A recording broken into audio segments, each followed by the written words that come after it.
Hi everyone, विवेक गुरुजी channel में आपका स्वागत है। मैं विवेक सिंह। बहुत बार मुझे बार ये कमेंट आता रहता है व्हाट्सएप पे अभी और फेसबुक पे भी आता रहता है, तो बार ये लोग पूछते हैं। ठीक है, तो मैंने सोचा इसके ऊपर एक वीडियो बना देता हूँ, सिंपल लैंग्वेज में समझा देता हूँ, एक बार में तुम्हें पूरा समझ में आ जाएगा कि how are inflation rate and interest rate are link, कि इन्फ्लेशन रेट और इंटरेस्ट रेट कैसे एक दूसरे से लिंक है। और ये एक्सप्लेन्ड कॉलम है इकोनॉमिक्स का, बहुत इंपॉर्टेंट है एग्जाम के पॉइंट ऑफ व्यू से, तो ध्यान से सुनो।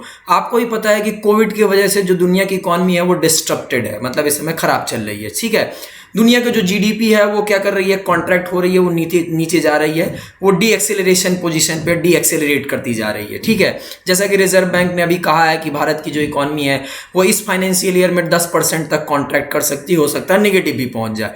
तो इसीलिए आरबीआई की अभी अगस्त में जो है, अगस्त की अगर हम बात करते हैं तो अगस्त फर्स्ट वीक में आरबीआई की मॉनेटरी पॉलिसी कमेटी की मीटिंग थी।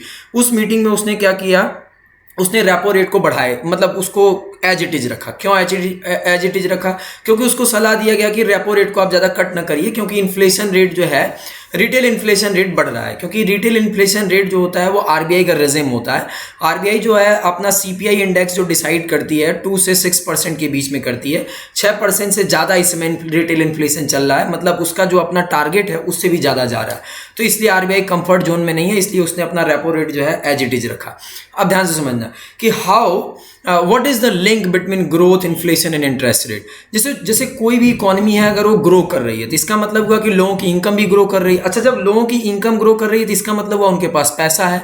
जब उनके पास पैसा है तो वो गुड्स के बंच को क्या कर सकते हैं, खरीद सकते हैं। इसको आप दूसरे लैंग्वेज में क्या कहेंगे, आपके पास ज़्यादा पैसा है, मतलब you have a more and more money, और आप जो है एग्जिस्टिंग सेट ऑफ गुड्स को क्या कर रहे हैं, चेस कर रहे हैं। मतलब गुड्स तो उतना ही है लेकिन पैसा आपके पास ज़्यादा है। तो चूंकि जब आपके पास पैसा ज़्यादा है, गुड्स जो है कम है, तो जाहिर सी बात है आप गुड्स की प्राइस को क्या कर देंगे, बढ़ा देंगे। और जैसे ही आप गुड्स के प्राइस को बढ़ा देंगे उसी को आप क्या कहेंगे, इन्फ्लेशन कहते हैं। क्योंकि इन्फ्लेशन का जनरल मतलब क्या होता है, नथिंग, कि प्राइस का बढ़ना इज कॉल्ड इन्फ्लेशन, इसी को कहते हैं इन्फ्लेशन। अब इसी को कंटेन करने के लिए जो रिजर्व बैंक ऑफ इंडिया होती है वो क्या करती है कि वो अपने इंटरेस्ट रेट को बढ़ा देती है।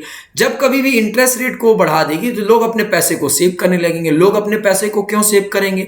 अब बैंकों में उन्होंने पैसा सेव किया, जब पहले इंटरेस्ट रेट कम था तो जब वो बैंक में पैसा सेव कर रहे थे तो उनको 2% इंटरेस्ट मिल रहा था। अब उन्होंने बैंक में पैसा सेव किया तो उनको 4% मिला, मतलब उनकी जो सेविंग है वो ज़्यादा प्रॉफिटेबल है। तो इससे क्या होता है कि मार्केट से पैसा जो होता है वो खिंच के बैंक के पास, मतलब आरबीआई के पास आ जाता है। और जो है जब मार्केट में पैसा कम हो जाता है तो इन्फ्लेशन रेट ऑटोमेटिकली क्या हो जाता है, मॉडरेट हो जाता है। अच्छा, what happen when growth rate D accelerate और कॉन्ट्रैक्ट? जब कभी भी ग्रोथ रेट कॉन्ट्रैक्ट करता है या डी एक्सेलरेट करता है तो उस समय क्या होता है? जाहिर सी बात है, आपको भी पता है कि 2019 से लगातार आपकी देश की जो ग्रोथ है वो नीचे जा रही है। ठीक है ना, और इस समय तो और ज़्यादा नीचे जा रही है, बल्कि इंस्टीट्यूशन का ये कहना है कि नेगेटिव में जाएगी। ठीक है, मतलब ग्रोथ रेट के नीचे जाने का मतलब क्या हुआ कि लोगों की इनकम कम हो गई। अब जब लोगों की इनकम कम हो गई तो लोगों की इनकम कम हो गई लेकिन गुड्स तो उतना का उतना ही रहा। समझ में आएगा? तो अब इससे क्या होगा कि जो इन्फ्लेशन रेट है वो नीचे आना शुरू होगा। मतलब जिस प्राइस को 1% से 5% तक ग्रो करना था, अब वो 5% से प्राइस गिर के कितने परसेंट पे आ गया, 1% पे आ गया। इसी चीज को हम डिसइन्फ्लेशन कहते हैं। मतलब लोगों के पास पैसा नहीं है और उसके वजह से प्राइस अगर कम हो गया तो दिस इज कॉल्ड डिसइन्फ्लेशन। अच्छा, don't be confused between these two D, one is disinflation and second is deflation। Deflation का मतलब क्या है कि प्राइस 5% तक ग्रो करता, 1 से 5% तक ग्रो करता, लेकिन वो ग्रो नहीं किया और उसके वजह से प्राइस क्या हो गई, कम हो गई। मतलब जब कभी भी प्राइस के कम होने के वजह से देश का आउटपुट, क्योंकि देखो मार्केट में प्राइस का होना बहुत जरूरी है लेकिन बहुत ज़्यादा हाई प्राइस का होना भी जरूरी नहीं है और बहुत ज़्यादा लो प्राइस का होना भी ज़्यादा जरूरी नहीं है। कि अगर मार्केट में अगर बहुत ज़्यादा लो प्राइस है तब जो प्रोड्यूसर है वो हताश हो जाएगा, और अगर मार्केट में बहुत ज़्यादा प्राइस है तो जो कंज्यूमर है वो हताश हो जाएगा। तो इसीलिए टारगेट इन्फ्लेशन रखा जाता है ताकि प्रोड्यूसर भी हताश ना हो और कंज्यूमर भी हताश ना हो। डिफ्लेशन के केस में क्या होता है कि प्राइस के गिरने की वजह से, समझ में आया कि नहीं, प्राइस के गिरने की वजह से देश का आउटपुट कम हो जाता है। और डिफ्लेशन ही एक सिचुएशन होती है जो रिसेशन को जनरेट करती है, और रिसेशन जो है वो डिप्रेशन को जनरेट करता है। डिसइन्फ्लेशन केवल एक ही चीज से आता है, जब लोगों के पास पैसा नहीं रहता है। तो ये बात क्लियर हो गई। तो ऐसे सिचुएशन में जो रिजर्व बैंक होता है वो क्या करता है, वो इंटरेस्ट रेट को क्या कर देता है, डाउन कर देता है। इंटरेस्ट रेट को डाउन क्यों कर देता है, ताकि जो लोगों ने पैसा रखा है बैंकों में अब वो वहां से निकाले, क्योंकि अब वो उनके लिए प्रॉफिटेबल रहा नहीं। क्योंकि जब उन्होंने पैसा तभी बैंक में रखा था जब इंटरेस्ट रेट हाई था।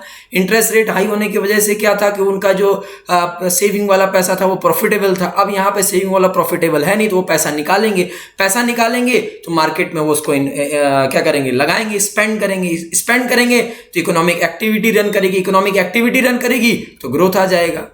समझ में आया? तो lower interest rate imply that it is less profitable. वही सब बातें लिखी है, पीडीएफ आपको डिस्क्रिप्शन बॉक्स में मिल जाएगा, ठीक है। तो इससे क्या होगा, जो मैंने बात बोली कि जब पैसा आ जाएगा लोगों के पास तो वो मार्केट में खर्च करने लगेंगे तो ग्रोथ आ जाएगी। बात क्लियर हुई? ऐसे लिंक करके समझना है। तो again, reading doesn't means you are going through lines, reading means you are connecting the lines. Understand? ऐसे पढ़ा जाता है। तो thank you for watching me, this is Vivek Guruji, bye bye.